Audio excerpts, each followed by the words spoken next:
ભગવાને કળિયુગ માટે એક ખાસ વાત કહી છે।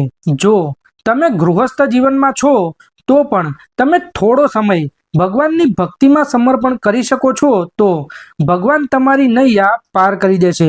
દરેક યુગમાં વર્ષોની તપસ્યાની જરૂર પડતી હતી, પરંતુ તુલસીદાસજી કહે છે કે કળિયુગમાં ખાલી રામ નામ જ કાફી છે। 84 લાખ યોનિઓમાંથી પસાર થઈને આ માનવ જીવન મળ્યું છે। આ કોઈ સામાન્ય મોકો નથી, પણ એક દરવાજો છે, અને તે પણ મોક્ષનો।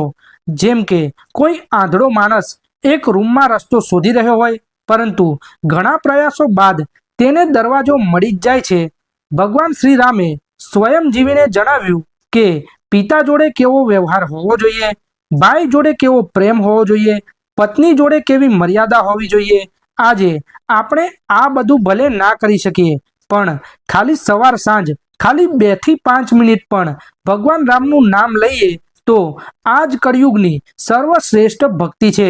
ગુજરાત અને મારવાડમાં જોવા મળે છે કે લોકો પહેલા ભગવાનને પ્રણામ કરે છે અને પછી કામ ધંધા ઉપર જાય છે, અને એટલું જ કાફી છે।